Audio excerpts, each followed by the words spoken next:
बिस्मिल्लाहिर्रहमानिर्रहीम। अपने programme weekend affair with Imran Zakir में अपने तमाम नाज़रीन को मेरा सलाम।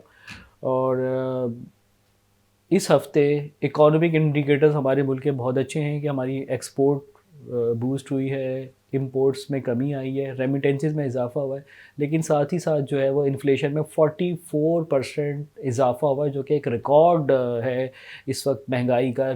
रिकॉर्ड महंगाई इस वक्त मुल्क के अंदर है। और लास्ट जो मेरा प्रोग्राम था वो आपने देखा होगा कि वो पोलियो के मुतालिक था, कि जिसमें आप ये देखें कि पाकिस्तान के शायद कुछ लोग ऐसे थे जो उस मुल्क के दरवाजे बंद करवाना चाह रहे थे। लेकिन आज हमारे इस प्रोग्राम में मैंने आज उन लोगों को बुलाया जो कि बैनुल-अक़वामी दुनिया के हमारे नौजवानों के दरवाज़े खुलवा रहे हैं और आईटी के शोबे से उनका ताल्लुक़ है। तो आज जो हमारा प्रोग्राम है वो रोल ऑफ़ आईटी के ऊपर है, कि रोल ऑफ़ आईटी हमारे एजुकेशन इंस्टीट्यूट्स में क्या है, आर्टिफिशियल इंटेलिजेंस, रोबोटिक्स, मैकाट्रॉनिक्स, आज हम इस पर बात करेंगे। तो इन तमाम मौज़ूआत पर बात करने के लिए आज हमने अपने जो पहले गेस्ट हैं खुशनुद आफ्ताब साहब जो हैं वो वाइपर के सीईओ हैं और लोकल मैन्युफैक्चरर है और वाहिद पाकिस्तान की आईटी मैन्युफैक्चर कंपनी है जो इस वक्त पाकिस्तान में काम कर रही है। और पाकिस्तान में कि इस वक्त इंपोर्ट बेस्ड इकोनॉमी है और गवर्नमेंट की कोशिश ये है कि किसी तरह से ये इंपोर्ट बेस्ड इकोनॉमी जो है वो ख़त्म की जाए। तो शायद खुशनूद साहब जैसे लोग होंगे जो शायद इस मुल्क को जो है इस मुसीबत से निकालेंगे। आईटी सेक्टर डेवलप होगा, आईटी एक्सपोर्ट डेवलप होगी और जो स्कैरसिटी ऑफ डॉलर्स होगी वो ख़त्म होगी। दूसरे जो हमारे गेस्ट हैं वो उसामा साहब हैं जो कि एक्सपेरिमेंटिस्ट के सीईओ हैं, जो बच्चों को ट्रेन करते हैं कि किस तरह से बच्चों ने आईटी की फील्ड में ग्रो करना है और रोबोटिक्स की तरफ कैसे आना है, आर्टिफिशियल इंटेलिजेंस की तरफ कैसे आना है। और ग्रेड क्लास 3 यानी क्लास 3 से वो शुरू करते के बच्चों को लिया जाता है और उसके बाद फिर उनको उस वक्त तक ट्रेन किया जाता है जब तक वो कुछ कमाने के काबिल नहीं हो जाते। तो मैं अपने दोनों गेस्ट का निहायत मुल्तमिस हूं कि वो अपना कीमती वक्त निकाल कर आए। और जनाब खुशनूद साहब, आप बताएं जनाब, इस वक्त इंडस्ट्री की सूरत हाल क्या है, हमारी इंडस्ट्री क्या जा रही है और एजुकेशन में आईटी के रोल के बारे में थोड़ी सी रोशनी आप डालें। आप बहुत शुक्रिया इमरान, आपने बुलाया। और मेरा ख्याल है इस वक्त अगर पाकिस्तान में आईटी की इंडस्ट्री की बात करें, जा तो जैसे भी रही है, but this is the only industry जो हमें हमारी बुरी इकोनॉमी को अच्छी इकोनॉमी में कन्वर्ट कर सकती है। ये भी दो किस्म की इंडस्ट्री है, इसमें एक एक्सपोर्ट है और एक लोकल जो इम्प्लीमेंटेशंस होती हैं वो है। एक्सपोर्ट के अंदर अभी भी जो लास्ट क्वार्टर गुजरा है, हमने सॉफ्टवेयर एक्सपोर्ट में हमने ग्रो किया। अभी भी बहुत बड़ा गैप है, बहुत बड़ा गैप है जो हम ग्रो कर सकते हैं। और उसके अंदर जो सबसे बड़ा स्पीड ब्रेकर है वो हमारे पास स्किल्ड लोग नहीं है। सॉफ्टवेयर डेवलपमेंट के अंदर ये एक ऐसी इंडस्ट्री है जिसके अंदर जो रॉ मटेरियल है वो हमें इंपोर्ट नहीं करना पड़ता। रॉ मटेरियल हमारे अपना ह्यूमन रिसोर्स है, हमारे अपने लोग हैं, हमारी यूथ है।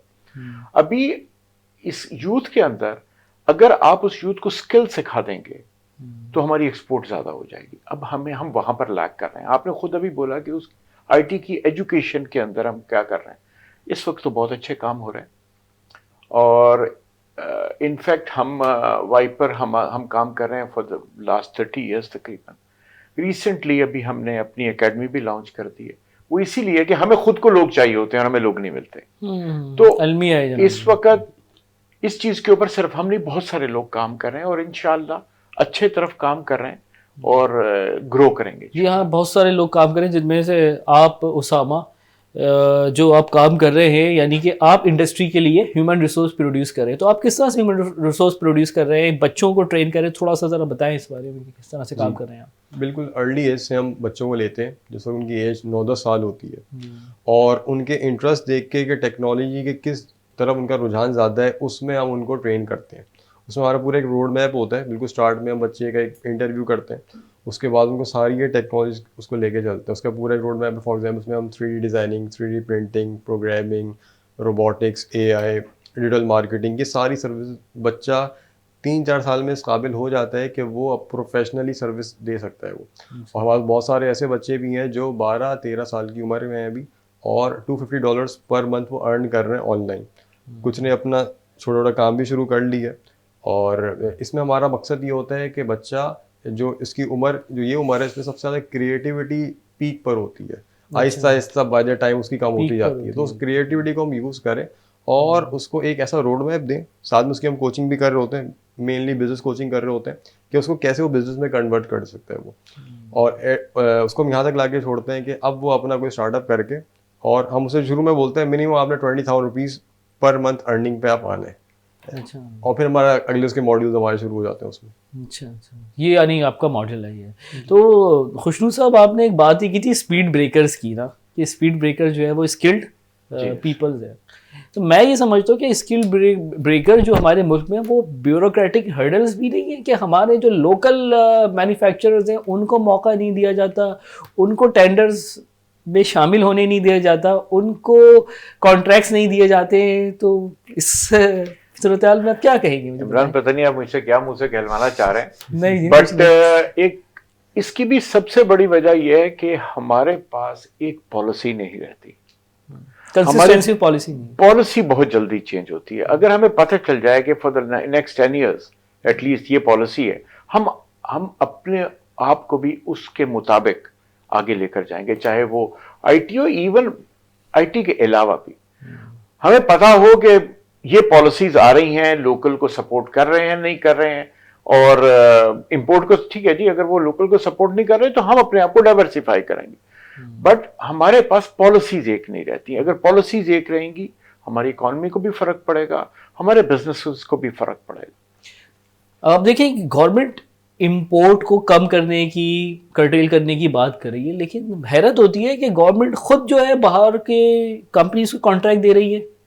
आप कह रहे हैं कि गवर्नमेंट इंपोर्ट को कम करने की कोशिश कर रही है? मुझे तो नजर नहीं आ रहा। आपको नजर नहीं आ रहा? यस, एक्सपोर्ट की कोशिश कर रही है। अच्छा। अब उस एक्सपोर्ट के लिए उतनी ही इंपोर्ट ज्यादा हो जाए, इसकी किसी को फिक्र नहीं है।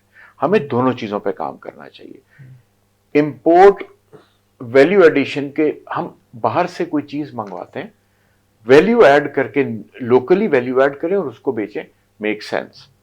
मगर अगर आप ट्रेडिंग कर रहे हैं कि बाहर से कुछ मंगवाए और एज इट इज कोई भी चीज आप इंपोर्ट करते हैं और एज इट इज पाकिस्तान में बेच दिया और उसमें कोई लोकल वैल्यू एडिशन नहीं है, तो मेरा ख्याल इस चीज का फायदा नहीं। कम से कम अपनी कोई टाइम लाइन्स हो कि 2 साल तक आप इंपोर्ट करो, 3 साल तक, 5, उसके बाद इंपोर्ट नहीं करोगे आप।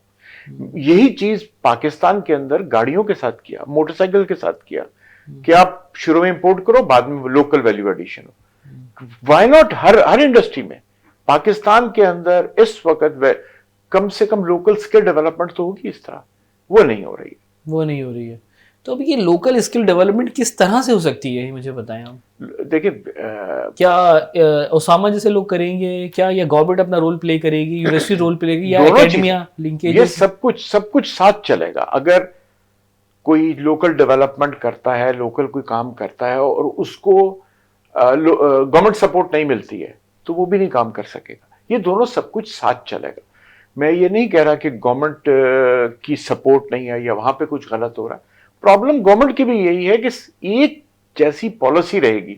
अभी बहुत बड़ा काम हुआ है SIFC का, जी। और SIFC हमारे लिए, आईटी के लिए एक बहुत जबरदस्त चांस आया हमारे पास कि आईटी को उन 4 सेक्टर्स के अंदर शामिल किया जो SIFC देखेगा। और आई एम श्योर SIFC के साथ जो पॉलिसीज बनेंगी वो लॉन्ग टर्म पॉलिसीज होंगी।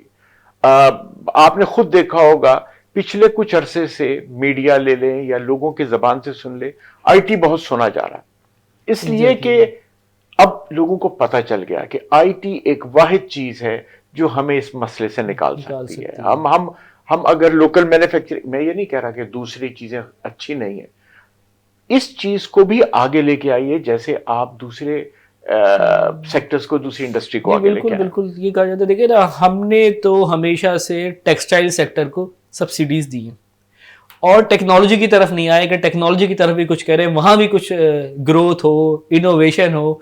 इस मुल्क का अलमिया है। हमारे वफाकी वजीर भी जो हैं वो भी एप्टेमा के चेयरमैन हैं, जो सब वफाकी केयरटेकर वफाकी वजीर हैं तिजारत हैं। तो ओसामा, आप मुझे ये बताइए कि भाई आप ये किस तरह से जो है ये इंडस्ट्री जो है डेवलप हो सकती है, आईटी की इंडस्ट्री के, जो कि इस वक्त हमारी इंडस्ट्री को ज़रूरत है, वो रॉ मटेरियल आपने प्रोड्यूस करना है, तो उसके लिए कोई आपके पास कोई रोड मैप है? देखिए, सबसे पहली चीज़ तो हमें देखने की ज़रूरत है कि इस वक्त बिल्कुल न्यू ट्रेंड्स क्या चल रहे हैं टेक्नोलॉजी के अंदर। और जैसे वर्ल्ड इकोनॉमिक फोरम एक इदारा है, तो उसकी पूरी रिपोर्ट आई है कि ये जो टेक्नोलॉजीज़ हैं ये फ्यूचर में इसका रोल होगा, और बहुत सारी ऐसी हैं जो आउटडेट हो जाएंगी। तो हमें पहले पता होना चाहिए भाई कौन सी ऐसी टेक्नोलॉजीज़ के अंदर हम काम कर सकते हैं, पहली बात। दूसरी बात ये कि हमें रिसर्च के ऊपर बहुत काम करने की ज़रूरत है, R&D करने की हमें बहुत ज़रूरत है, और R&D करके हमें एक आइडिया हो कि हाँ भाई हम क्या चीज़ प्रोड्यूस कर सकते हैं। फॉर एग्जांपल हमारे बच्चे मैन्युफैक्चरिंग की, इस रूम में हम बैठे हुए ना, कोई भी चीज़ बनानी हो वो 10 साल का बच्चा खुद बना सकते हैं, उसका प्रोटोटाइप 3D प्रिंट भी उसका निकाल सकते हैं, और उसको मास स्केल पे कमर्शियल पे सेल भी कर सकते हैं। अच्छा जी। तो हम इस तरह के मौके बच्चों को फराहम करते हैं छोटी उम्र से कि वो R&D अपने लेवल पे वो कर सके। प्रोग्रामिंग के अंदर भी कोई भी चीज़ डेवलप करनी है, कोई ऐप बनानी, कोई वेबसाइट बनानी, कोई गेम बनाना है, तो उस तरह के उसे हमने प्लेटफॉर्म्स और इस तरह की हमने चीज़ें दी हुई कि वो उसको R&D करके उसको हिट एंड ट्रायल मेथड के जरिए एक अच्छी प्रोटोटाइप तक पहुंच सके। इस तरह 3D प्रिंटिंग का बताया, इस तरह रोबोटिक्स के अंदर डिफरेंट शुरू में हम किट्स यूज़ करते हैं, और उसके साथ साथ फिर उसे हम आर्डिनो पे लेके आते हैं और फुल हार्डकोर रोबोटिक्स तक लेकर आते हैं। और कुछ बच्चे माशाल्लाह इस लेवल पे भी आने शुरू हो गए कि वो कमर्शियल रोबोट्स भी बना सकते हैं, जिसको हम सेल भी कर सकते हैं। सही। हमारे एक स्टूडेंट अभी एक कंपटीशन हुआ था, फर्स्ट लेगो लीग का वर्ल्ड वाइड होता है, उसमें अराउंड 190 कंट्रीज थी, तो पाकिस्तान की 7th पोजीशन आई थी, तो उसमें वो हमारा स्टूडेंट उसमें था। इस तरह हमारे एक और बच्चा भी एक क्लीनिंग रोबोट्स बना रहे हैं, जिसको हम कमर्शियल भी हम सेल कर सकते हैं। तो बताने की चीज़ यही है कि हम बिल्कुल शुरू एज से इनके जहन में जो हमारा जो पढ़ाने का जो रिवायती तरीक़ेकार है उसको हटा के अगर हम प्रोजेक्ट बेस्ड लर्निंग को लेकर आए, और अभी इस दौर में हमें क्या काम करने की ज़रूरत है उस पर हम रिसर्च करें और करिकुलम को उस तरह से बने। यानी जो हमें करिकुलम को उस तरह बनाने का मतलब क्या है आपका कि करिकुलम टेक्स्ट बोर्ड यानी सिन टेक्स्ट बोर्ड का काम होगा या लोकल इदारे का काम होगा? देखिए तो मास आप स्केल किस पे करिकुलम की बात कर रहे हैं? मास स्केल पे जाना है तो फिर गवर्नमेंट लेवल पे ही काम होगा, और हम ये देखें कि भाई किस चीज़ का ट्रेंड चल रहा है, उसके लर्निंग आउटकम्स ले, उस लर्निंग आउटकम्स के प्रोजेक्ट्स और करिकुलम डिज़ाइन हो, और फिर उसकी एक्टिविटीज़ बन करके पूरे करिकुलम का पार्ट बने। तो उसमें हम काम कर रहे हैं, हमारी अपनी किट्स मौजूद है, और हम कहते हैं कि जो टेक्स्ट बुक्स होती हैं, जो वर्क बुक्स होती हैं, आप उसको हटा दें। हमारी प्रॉपर एक एक्सपेरिमेंटर्स की किट है हमारी, उसमें बच्चा चीज़ें निकालते हैं। फॉर एग्जाम्पल उसमें इलेक्ट्रिक कार बनती है, उसमें शिप बनती है, रोबोट बनता है, रॉकेट बनता है। तो जो चीज़ें बच्चा बना रहा होता है ना, तो उसके जो लर्निंग आउटकम, जो साइंस कॉन्सेप्ट्स हैं, वो हमारे साइंस के करिकुलम के हिसाब से ही है। ये साइंस के curriculum, for example force acceleration है, तो सिर्फ वो बोर्ड पे पढ़ नहीं रहा होता, बल्कि वो गाड़ी बना के उसकी स्पीड टेस्ट करके उसकी स्पीड निकाल रहा है, उसकी एक्सेलरेशन निकाल रहा है, ग्रेविटी रॉकेट्स को लॉन्च करके वो साइंस के कॉन्सेप्ट सीख रहा है वो। तो जब वो प्रैक्टिकल नॉलेज की तरफ आएगा और जब वो प्रोजेक्ट्स बना के चीज़ सीखेगा, तब हमें चीज़ आएगी कि बंदा कितना स्किलफुल हुआ है। अभी वो किताब पढ़ता है, उसे रियल लाइफ में पता नहीं होता ये है क्या, जब तक वो उसको खुद एक्सपीरियंशियल लर्निंग के जरिए खुद से स्कूल के साथ भी कोई जॉइंट वेंचर आपका हुआ है? कुछ स्कूल्स के साथ भी? हमारे बहुत सारे स्कूल्स के साथ हमारा चल रहा है। इवन कि हमारा पाकिस्तान के अलावा थाईलैंड में भी है, दुबई में भी है, सऊदी अरब में भी है, तो उनके साथ भी वेंचर्स हमारे चल रहे हैं। सही सही सही। अच्छा चलें, खुशरूम साहब आप ही मुझे बताएं कि आप बात कर रहे थे एक्सपोर्ट की, मुल्क को आईटी ही मुश्किल से निकाला जा सकता है, यही एक शोबा रह गया है जो पाकिस्तान को मुश्किल से बचा सकता है। तो अब इसका भी कोई रोड मैप वगैरह कोई आपके जहन में हो, किस तरह से ये शोबा जो है इस मुल्क को बचाएगा, खुशहाली लेकर आएगा, प्रॉस्पेरिटी लेकर आएगा? देखिए हमारे पास अभी भी इस वक्त भी हमारे पास पोटेंशियल, जैसे मैंने आपको पहले बताया, पोटेंशियल तो बहुत है, बट इस वक्त जितना हमारे पास पोटेंशियल है हम एक्सपोर्ट कर रहे हैं, इस वक्त हमारे पास और ऑर्डर्स भी आते हैं, हम उनको फुलफिल नहीं कर सकते बिकॉज हमारे पास लोग नहीं है। अब अगर हमारे मुल्क में टोटल ग्रेजुएट्स एक साल में 25,000 निकलेंगे और 3, 3.5 या 4,000 को नौकरियां मिलेंगी, तो हम कहाँ जाएंगे? तो इसमें आगे आते हैं वो आईटी के इंस्टीट्यूट्स जो बहुत बड़ा काम कर रहे हैं। उनके 2-3 फायदे हैं। पहला सबसे फायदा ये है कि वो जो गैप है वो पूरा कर रहे हैं। सेकेंडली वो कुछ शॉर्ट टर्म कोर्सेज भी करा रहे हैं, उससे फ्रीलांसर्स निकलते हैं कि आप, लेकिन अब हमारे इंटरनेशनल गेट्स पे पेमेंट के प्लेटफॉर्म नहीं है, तो फ्रीलांसर्स वो भी हो जाएंगे जी। हम बात वही होती है, पहले हमारे पास कुछ था नहीं, कुछ भी नहीं, वो भी कुछ हो रहा है काम, कुछ हो जाएगा वो भी काम। बात वही है कि हम नेगेटिविटी बहुत ज्यादा सोचते हैं, ये नहीं है इसलिए ये नहीं करना। असल में लोग बहुत ज्यादा परेशान हैं कि भाई ये इस तरह के फ्रीलांसर्स को फैसिलिटेट क्यों नहीं किया जा रहा। मेरी अभी एडीडी के वाइस चांसलर सरोज लोधी से भी बात हुई थी, तो उनको मैं कह रहा था कि sir it's not your job कि आप गवर्नमेंट को सेंसिटाइज करें, लेकिन ये कि आप कुछ कोशिश तो करें कि आपके इतने सारे बच्चे जो हैं वो परेशान हैं कि पेमेंट गेटवे पाकिस्तान में नहीं है। तो उन्होंने यही कहा कि कोई ऐसा माइंडसेट है अरबाब इख्तियार का कि बस वो हम कोशिश कर रहे हैं, लेकिन नहीं जी, नहीं, ऐसा कुछ भी नहीं है। पाकिस्तान का ब्रांड मेड इन पाकिस्तान या पाकिस्तान से एक्सपोर्ट,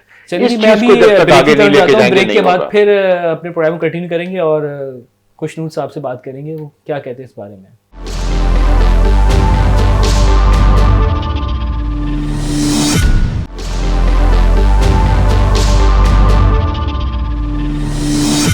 तो जी खुशनूर साहब आप कंटिन्यू करें। हमारी बात हो रही थी कि ये लोग पाकिस्तान में वो रेमिटेंसेस आने के लिए, देखिए जी, पाकिस्तान ने बहुत मुश्किलें देखी हैं पहले कुछ दौर में। हम FATF की ग्रे लिस्ट में आ गए थे, वाइट लिस्ट नहीं हो रहे थे। जब तक वो नहीं होते तो हमारे पास कोई प्लेटफॉर्म आना भी नहीं था। मेरा ख्याल है गवर्नमेंट कुछ काम कर रही है, कुछ और भी लोग काम कर रहे हैं और ये मसले हल हो जाएंगे। जी जी, हमें उस मसले के लिए ये नहीं सोचना चाहिए कि हम एक्सपोर्ट कैसे करें। एक्सपोर्ट भी होगा, सब कुछ होगा, हमें अपना काम करना चाहिए, गवर्नमेंट भी काम करेगी इंशाल्लाह। हमें पाकिस्तान के नाम को प्रमोट करना है, इसके लिए हमें गवर्नमेंट की जरूरत है।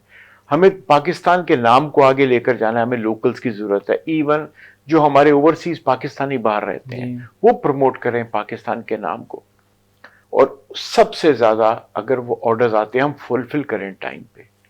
हमारे आसपास मुल्कों में अगर हम आज बोलते हैं यार हमारी जो सिर्फ 2 बिलियन की एक्सपोर्ट है, दूसरों की 200 बिलियन की एक्सपोर्ट है, तो वो वहां तक हमारे पास टारगेट कितना बड़ा है, हमारे पास गैप कितना बड़ा है, हमने वहां पहुंचना है। इस वक्त गवर्नमेंट बहुत अच्छे फैसिलिटेट कर रही है, अभी NASTPs भी बना दिए, NICs बने हुए हैं, बहुत अच्छा काम कर रही है, लेकिन अभी तक ये सारे सॉफ्टवेयर बेस्ड हैं। एक चीज होती है मेकर स्पेस। आज अगर किसी ने ड्रोन बनाना है वो कहां बनाएगा? कोई जगह नहीं हमारे पास। इसके लिए मेकर नस्ट वाले बना रहे हैं कुछ काम, लेकिन नस्ट अगेन कोई नस्ट में जाएगा तो बनाएगा ना, नस्ट क्यों पब्लिक तो नहीं है ना। जी अब मैं कॉल की तरफ जा रहा हूँ। जी हेलो, अस्सलाम वालेकुम जनाब, कैसे हैं बाबर साहब? ठीक ठाक हैं आप? और तो बाबर साहब ये बताएं कि माशाल्लाह आप CEO हैं NITB के, तो कुछ ज़रा इस बारे में बताएं कि गवर्नमेंट जो है आर्टिफिशियल इंटेलिजेंस के प्रमोशन के लिए क्या कर रही है, कौन सी पॉलिसीज़ आ रही हैं, किस तरह से आवाम को फैसिलिटेट करेंगे, क्योंकि देखें अभी हम बहुत बैनुल अक़वामी तौर पर दूसरी कौमों से बहुत पीछे रह चुके हैं। जी जी, थैंक यू जी। First of all thank you for inviting. इसमें आपने बड़ा अच्छा क्वेश्चन पूछा है और बेसिकली इसको एलैबोरेट करना जरूरी है। पहली चीज तो ये कि आपने बिल्कुल सही कहा कि इस वक्त हम जो करंट स्टेट है बाकी रेस्ट ऑफ द वर्ल्ड को देखें तो हम कुछ पीछे रह चुके हैं और इट इज वेरी इंपॉर्टेंट कि हम राइट स्टेप्स लें। लेकिन ऑन द अदर साइड मैं आपको ये भी बता सकता हूँ कि गवर्नमेंट पाकिस्तान इस वक्त इस चीज की रियलाइजेशन के साथ सही स्टेप्स हम ले चुके। अब वो क्या है, मैं थोड़ी सी उसको एलैबोरेट करता हूँ। एक चीज तो ये आपको गैप नजर आएगा कि जिस मुझे पाकिस्तान में आए हुए तकरीबन 7 आदमी, एक चीज मैंने ये देखी है कि देखें तकरीबन यूथ के अंदर आपको सप्लाई नजर आ रही है, लोगों ने AI की अंडरस्टैंडिंग है, सारी चीजें हैं, लेकिन जब मैं एक भी ऐसा ऑफिस नहीं हुआ आज तक जिसमें मैं गया हूं और उनको AI एक्सपर्ट नहीं चाहिए, यानी कि they are looking for the people. तो इस बात का मतलब ये हुआ कि हमारे पास सप्लाई भी अवेलेबल है लेकिन लोगों को नौकरियां भी नहीं मिल रही। तो ये एक ऐसा गैप है जो कि जब तक हम इंडस्ट्री में इसको फिल नहीं करेंगे तो ये फुलफिल नहीं होगा। एक बात तो ये होगी।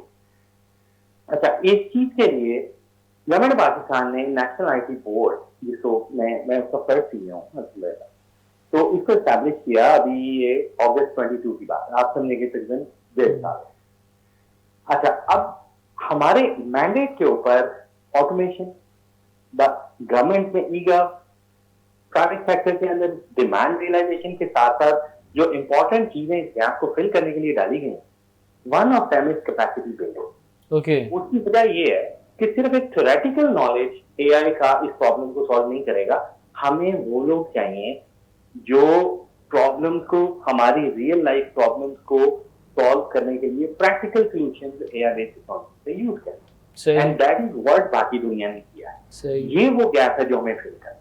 सही अब इस गैप को फिल करने के लिए कैपेसिटी बिल्डिंग की प्रोग्राम्स हमने स्टार्ट किए हैं। हमारे पार्टनर ऑर्गेनाइजेशन जिस तरह मिनिस्ट्री ऑफ आईटी ने एआई की पॉलिसी का एक ड्राफ्ट है जिसके ऊपर हम ऑलरेडी काम कर रहे हैं। इसके साथ साथ अभी इग्नाइट हमारी एक ऑर्गेनाइजेशन है, जी जी बिल्कुल, डेफिनेटली बिल्कुल। और इग्नाइट ने मेरा ख्याल है कोई 15,000 लोगों की अभी ट्रेनिंग की है साइबर सिक्योरिटी और एआई के ऊपर। और दिस इज द फर्स्ट, आप ये समझें कि अभी हुआ तो बहुत कुछ नहीं है, लेकिन डायरेक्शन सेट हो चुकी है, डायरेक्शन ठीक है और कदम हम उठा सकते हैं अल्हम्दुलिल्लाह। तो पॉजिटिव लाइट नजर आ रही है। अब जरूरत इस चीज की है कि पाकिस्तान में academia, industry, industry, government, government, R&D और फ्रेश सप्लाई ऑफ ग्रेजुएट, जिसमें अल्हम्दुलिल्लाह Pakistan stand very good. Okay. Fresh supply graduate, इन सबको इकट्ठे काम करने की ये जरूरत है कि बाबा साहब ग्रेजुएट्स तो बहुत निकल रहे हैं, लेकिन ग्रेजुएट्स क्या उस लेवल के हैं कि वो इंडस्ट्री के अंदर जो यूटिलाइज हो सके? नहीं, यही तो वो गैप है जो मैं आपको बता रहा हूँ। जी। इस गैप को जब तक हम फिल नहीं करेंगे ये काम चलेगा नहीं। इसको करने के लिए अब हम क्या कर रहे हैं, मैं आपको एक एग्जांपल देता हूँ। हमें अपने ग्रेजुएट्स की क्वालिटी को, पहला स्टेप है जिसे हम कहते हैं ना, you can not manage something until you control it, and you can't control something if you can not measure it. पहला स्टेप ये है कि हमें अपनी यूथ के अंदर जो कैपेबिलिटी है उसको मेजर करना है, और वी नीड टू नो कि कौन सी जो यूथ है ये लोग टॉप क्लास के कर सकते हैं, और ये बात होगी सप्लाई साइड। ओके। दूसरी चीज ये है कि फॉर एग्जांपल हमारी इसो के टारगेट मार्केट में KSA as an example Saudi Arabia है। तो अगर आपने सऊदी अरेबिया को एक मार्केट में अपनी एक्सपोर्ट सप्लाई करनी है, अपनी सर्विसेज एआई कैपेबिलिटी सप्लाई करनी है, तो we need to closely understand कि उनकी डिमांड क्या है। इस वक्त हम उसके ऊपर काम कर रहे हैं और अपनी पाकिस्तान की इन हाउस डिमांड पे काम कर रहे हैं। सही। और उसके साथ specialised training, theoretical knowledge university से निकलने वाला सफिशिएंट नहीं, लेकिन उसके साथ स्पेशलाइज्ड प्रॉब्लम सॉल्विंग, बिल्कुल ये वो चीज है जिसके ऊपर करंटली हम together all Pakistan all software houses association जितना पाशा है उसके साथ मिलके हम एक इंडस्ट्री बेस्ड प्रोग्राम उनके साथ डिजाइन कर रहे हैं, जिसमें हम इन जो हमारे ग्रेजुएट्स हैं उनको प्रॉब्लम्स पे लगा रहे हैं कि यार ये प्रॉब्लम्स करें। इसी तरह से उनके लिए industry based apprentices very soon national IT board उसको अनाउंस करने वाला है इंशाल्लाह। और वो ये है कि हम अपने लोगों को अप्रेंटिसेस इंडस्ट्री में प्लेस कर रहे हैं और इंशाल्लाह उनको वो प्रॉब्लम्स देंगे जिसके ऊपर वो सॉल्व करके हमें रियल लाइफ सॉल्यूशंस देंगे। दैट इज हाउ हमारा टैलेंट प्रोड्यूस करेगा अपने result, and then we will be able to export it. I hope इससे आपका क्वेश्चन आंसर हो। जी जी बिल्कुल। और इसके अलावा और क्या ऐसे इनिशिएटिव है जो आप NITB ले रहा है जनाब, for the betterment of the people? अच्छा, पहले कमेंट में ये तो भी कैपेसिटी कैपेबिलिटी बिल्डिंग की बात हुई ना। NITB ई गवर्नेंस बेसिकली हमारा एक बहुत बड़ा मैंडेट है। तो ई गवर्नेंस में फॉर एग्जांपल जिस तरह के हमारे फेडरल गवर्नमेंट में 40 मिनिस्ट्रीज है, इस वक्त अल्हम्दुलिल्लाह हमने 40 ऑल मिनिस्ट्रीज में हमारा फुटप्रिंट अब है। और जिसमें मिनिस्ट्री ऑफ फॉरेन अफेयर्स है, मिनिस्ट्री मतलब इंडिविजुअल मिनिस्ट्री के नाम लेने की बजाय बल्कि आप यानी कि ऑल मिनिस्ट्रीज में फुटप्रिंट आ चुका है, और हम उनको ई गवर्नेंस सॉल्यूशन उनके साथ बैठ के बना। चैलेंज है अपॉर्चुनिटी।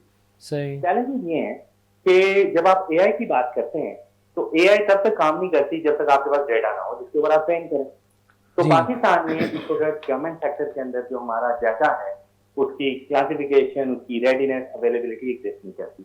तो NITB की जो करंट चैलेंज है जिसके ऊपर हम काम कर रहे हैं वो ये है कि federal as well as provincial government, ताकि तमाम पाकिस्तान इसमें कवर हो, इनको डेटा शेयरिंग के लिए एक डेटा गवर्नेंस एक्ट बनाने की जरूरत है। डेटा गवर्नेंस एक्ट नहीं जी, जब तक डेटा गवर्नेंस एक्ट मैच्योर नहीं होता तब तक डेटा शेयर कैसे होगा, कौन किसको देगा, वो चीजें नहीं हो सकती। सही।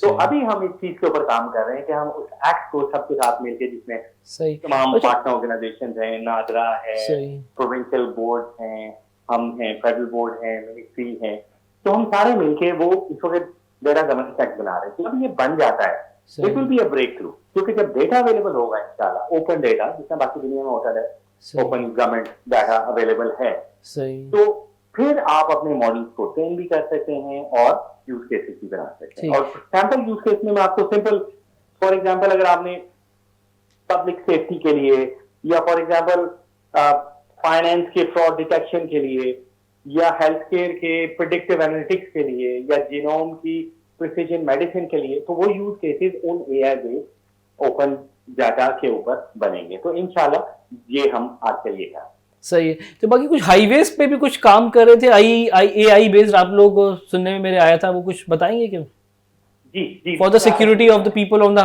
Travelling on the highways. हाँ जी, अब अच्छा, बिल्कुल आपने सही कहा। हम बेसिकली फॉर एग्जांपल आपको याद होगा कि मोटरवे पे, कलर कहार पे कुछ इंसिडेंट्स हुए, लास्ट ईयर जून में भी हुआ जी। तो अब हम टेक्नोलॉजी को यूज करते हुए, बिकॉज जैसा आर्टिफिशियल इंटेलिजेंस बेस्ड सॉल्यूशंस है, तो हम वो डेवलप कर रहे हैं कि जैसा फॉर एग्जांपल जो एक कार है उसका ड्राइविंग स्पीड और उसके एंगल्स और उसकी based on the trend of the driver, अगर हमारा सिस्टम हमें पहले ट्रिगर कर दे कि इसका रिस्क फैक्टर हाई है, इसको मैनेज करें, तो इस तरह से इजीली हमारी पुलिस, ट्रैफिक पुलिस कलर कहार में उसको ब्लॉक करके टाइमली तो इस एक इंसिडेंट को सेव कर सकते हैं। तो वी आर डेवलपिंग दो सॉल्यूशन इस वक्त, और इंशाल्लाह दुआ करें कि अल्लाह ताला कामयाबी दें और हम पब्लिक सेफ्टी में कंट्रीब्यूट कर सकें। बहुत शुक्रिया आपका बाबर साहब, हमारे प्रोग्राम में ज्वाइन करने का, हमारे लिए एक मरतबा फिर वक्त निकालने का आपका। तो अब मैं जाऊंगा ज़रा खुशनूर साहब के पास की तरफ। तो खुशनूर साहब, जो कुछ इन्होंने कहा, कुछ ज़रा कमेंट करेंगे आप इसके ऊपर कि गवर्नमेंट जो AI पे काम कर रही है, कुछ बताएं कि ये हाउ इट्स पॉसिबल? देखिए जी, मैंने जैसे आपको पहले बोला, गवर्नमेंट काम भी कर रही है और अब गवर्नमेंट के पास कोई रोड मैप भी है, पहले ऐसे नहीं था। अब गवर्नमेंट के पास रोड मैप है और वो हम लोगों के लिए अच्छा है। हमें भी पता है कि हमने किस तरफ जाना है। अगर हमारे मुल्क में IT का कोई रोड मैप ही नहीं होगा, हमें कैसे पता चलेगा कि हमने कैसे जाना है? काम हो रहा है, और जैसे बाबर साहब ने भी बोला कि हमारे पास गैप है स्किल डेवलपमेंट का। डेफिनेटली हमें इस वक्त छोटी काम भी करना है, बड़ा भी करना है अपने लोगों की स्किल को डेवलप करने के लिए, ताकि जब वो मुल्क से बाहर भी काम करने जाएं तो कुछ डॉलर्स पाकिस्तान भेज सकें, पाकिस्तान में बैठ के भी बाहर सर्विसेज दे सकें, और पाकिस्तान में बैठ के जो एक्सपोर्ट करें उनके साथ भी काम कर सकें। इवन जो पाकिस्तान के अंदर इंडस्ट्री है, जो अंदर काम हो रहा है, उनको भी तो IT चाहिए। हमें उस तरफ भी जाना है, उधर हमारा फोकस बहुत कम है।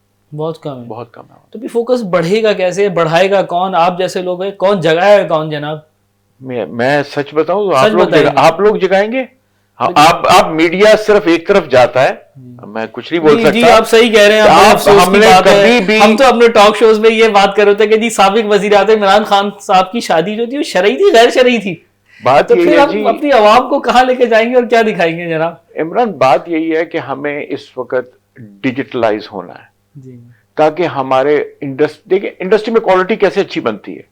अगर आप वहां पर IT को इंप्लीमेंट नहीं करेंगे, AI को इंप्लीमेंट नहीं करेंगे, आप क्वालिटी नहीं बना सकते। तो हमें क्वालिटी को अच्छे करने के लिए और क्वांटिटी को भी इवन बढ़ाने के लिए, अगर हमें AI और IT को इंप्लीमेंट करना है अपनी इंडस्ट्री में भी, उसके लिए लोकल्स को भी चाहिए। और अब लोकल में भी डिजिटलाइजेशन बहुत हो रही है, हमें सब कुछ चाहिए, बट वो जो लोकल में डिजिटलाइजेशन हो रही है वो इंपोर्ट हो रही है, वो भी लोकल बननी चाहिए। इसके ऊपर फोकस थोड़ा सा कम है, आई एम श्योर उस पर भी जल्दी फोकस हो जाएगा, बिकॉज जैसे अभी हमारा एक्सपोर्ट पे फोकस ज्यादा हो गया, IT के अंदर फोकस हमारा ज्यादा हो गया, उधर भी हो जाएगा, डेफिनेटली हो जाएगा। मैं बहुत ऑप्टिमिस्टिक हूं। मैं नेगेटिव बात इसलिए नहीं करता कि नेगेटिव बात तो सब कर रहे हैं। जी, बी पॉजिटिव। कॉर्पोरेट में है भी नारा लगा जाता है, बी पॉजिटिव, चाहे बड़े नेगेटिव हो, लेकिन कहते हैं बी पॉजिटिव जनाब, बी पॉजिटिव। तो आप कुछ कहें जनाब, ये जो मसला आ रहा है स्किल्ड लेबर फोर्स का, असल मसला ये है, तो ये अब तक काम क्यों नहीं हो सका? आपका अपना क्या विजन है, क्योंकि आप भी मार्केट में हैं इस वक्त? देखिए, हमारा असल में तेजी से काम होना चाहिए। अब हम पड़ोस में ही देखते हैं, इंडिया वगैरह, आप इवन बांग्लादेश को देखें कि जिनको हम कमतर समझते थे, आज वो लोग देखें उनकी इकोनॉमी हमसे बहुत बेहतर है। इंडस्ट्रियलाइजेशन में, डिजिटलाइजेशन में हमसे वो कौमें बहुत आगे हो गई हैं जनाब। ये बताएं, श्रीलंका में 80% लिटरेसी रेट है, जी बताएं आप। तो जहाँ लिटरेसी रेट ज्यादा हो खुशनूर साहब, वहां पर तो आपने तेजी के साथ डिजिटलाइजेशन ला सकते हैं जहाँ लिटरेसी रेट ज़्यादा हो। हमारे यहाँ तो लिटरेसी रेट ना होने के बराबर है और हम तो उसको लिटरेट तस्वुर करते हैं हमारी गवर्नमेंट के जो दस्तखत करना जानता हूँ।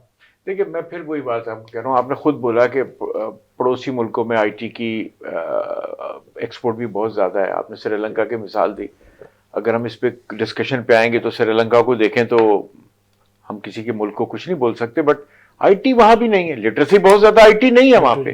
तो हमें अगर हमें एक्सपोर्ट पे जाना है, आपको मजे की बात बताता हूं कि अगर पहली बात तो यह कि हमें आईटी को एक्सपोर्ट करना चाहिए। दूसरी बात यह कि अगर हमें कोई और भी इंडस्ट्री से कोई और प्रोडक्ट भी एक्सपोर्ट करनी है, उसके लिए भी हमें आईटी चाहिए। Local implementation of IT, R&D के लिए आपको हर जगह पे आईटी चाहिए, आपको हर जगह पे आईटी चाहिए, दूसरी चीजों को भी आगे ले जाने के लिए। तो इसलिए एक और बहुत इंपॉर्टेंट बात, हमारे लोकल्स आईटी में इन्वेस्ट नहीं करते हैं, लोकल नहीं करते हैं। हम बाहर की तरफ देखते हैं, यार बाहर से हमें इन्वेस्टमेंट आ जाए और हम आगे चले जाएं। हमारे लोकल्स क्यों नहीं आईटी में इन्वेस्ट कर रहे हैं? उनका कोई कसूर नहीं है। क्या अगेन इमरान, आपने कोई इस पे प्रोग्राम किया कि हमारे लोकल आईटी में क्यों नहीं कर रहे हैं? और दूसरे मुल्कों की केस स्टडीज आप शेयर करें। दूसरे मुल्कों में जो आईटी पे जिसने इन्वेस्ट किया था, आज वो कहीं से कहीं निकल गया। सही। आज उसने बहुत बड़ी कंपनीज बना ली। सही। हमारे मुल्क में जो बड़े लोग हैं, जो जिसको इंडस्ट्रियलिस्ट बोलते हैं, उन्होंने आईटी के अंदर क्यों नहीं इन्वेस्ट किया? मैं दोबारा बोल रहा हूं, उनका कोई कसूर नहीं है, उनको हमने समझाया ही नहीं आज तक। या वो समझते कि फिजिबल पॉलिसीज नहीं आईटी की डेवलपमेंट के लिए, तो पॉलिसी अगर नहीं है तो वो बताएं क्या पॉलिसी चाहिए उनको, वो बनाएंगे। अगेन बोल रहा हूं, गवर्नमेंट इस वक्त ओपन बैठी है, बताइए क्या करें आपके लिए। ठीक है, अब मैं ब्रेक की तरफ जाता हूं। ब्रेक के बाद फिर इस इशू के ऊपर बात करेंगे कि जनाब हमारे लोकल आईटी इंडस्ट्री में क्यों नहीं इन्वेस्ट कर रहे हैं, इसकी सख्त ज़रूरत है। तो कुछ देर बाद फिर आप लोगों की खिदमत में हाजिर होता हूँ।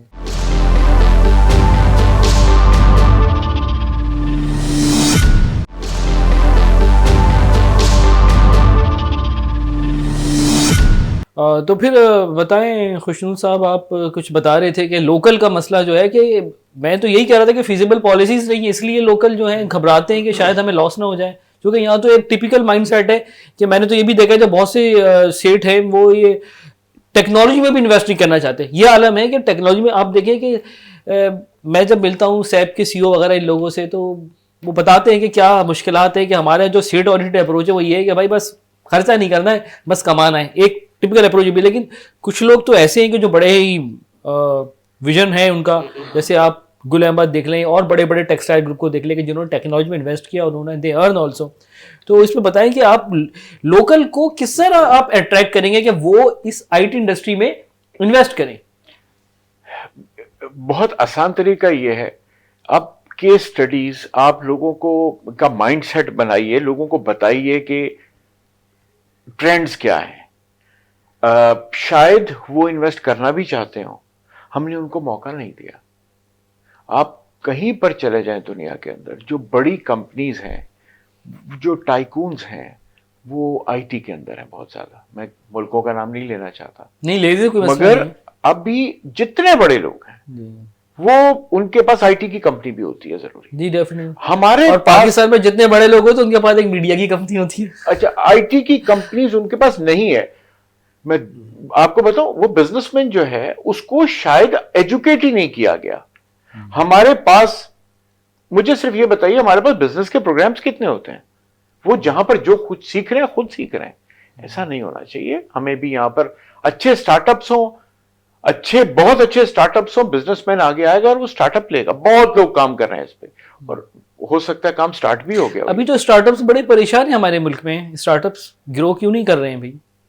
शायद यही वजह है, इन्वेस्टमेंट नहीं है। देखें, अगर आप ये कहते हैं कि एक ग्रेजुएट हुआ एक यूनिवर्सिटी से और उन लोगों ने एक स्टार्टअप बनाया, वो स्टार्टअप भी बनाए, वो अपने खर्चे भी निकालें, टेक्नोलॉजी पे भी खुद लगाएं और पैसा भी खुद लगाएं, या तो आप बैंकों को बोले ना कि उनको उनके ऊपर इन्वेस्ट करें। बैंक अल्फा कर रहा है ये काम ना जरा, क्योंकि मुझे एनआईसी वाले बता रहे थे। मुझे नहीं पता, शायद आप लोगों को पता होगा, बट मुझे ये बताया गया था एक स्टार्टअप को बहुत आगे जाने के लिए एक अच्छा प्लेटफॉर्म भी चाहिए। प्लेटफॉर्म इस वक्त गवर्नमेंट प्रोवाइड कर रही है।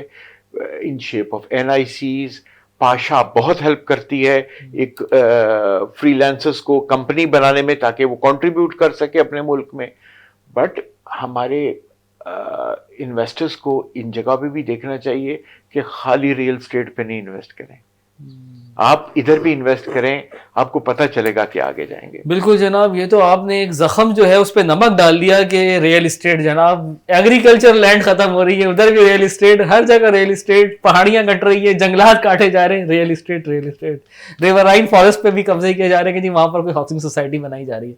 खैर बहरहाल आप कुछ बताएं जनाब, जो कुछ आप सुन रहे हैं, इन्होंने जो बात कही उस पर आप क्या कहेंगे जनाब, कि किस तरह से आप, ये जो आप भी तो स्टार्टअप प्रोड्यूस कर रहे हैं, तो आप किस तरह से अट्रैक्ट करेंगे कि इन्वेस्टमेंट आए? देखिए सबसे पहले या स्टेट बैंक को भी रोल प्ले करना चाहिए इसमें, कि वो बैंक्स को, अपने कमर्शियल बैंक्स को कहेंगे जनाब इन्वेस्ट ऑन द स्टार्टप्स? देखिए पहले मैं क्यों साहब ऐसा होना चाहिए? नहीं बिल्कुल डेफिनेटली, यही तो मैं कह रहा हूँ ना कि लेकिन जब सब लोग साथ बैठेंगे, क्योंकि हमारे बैंक्स तो बहुत कंजर्वेटिव अप्रोच रखते हैं, इवन एसएमईज को जो है वो फाइनेंस नहीं करते हैं, एसएमईज को कुछ नहीं मिलता है, और एसएमईज जो होती है that is the backbone of every country's economy. That's right. जी जी जी।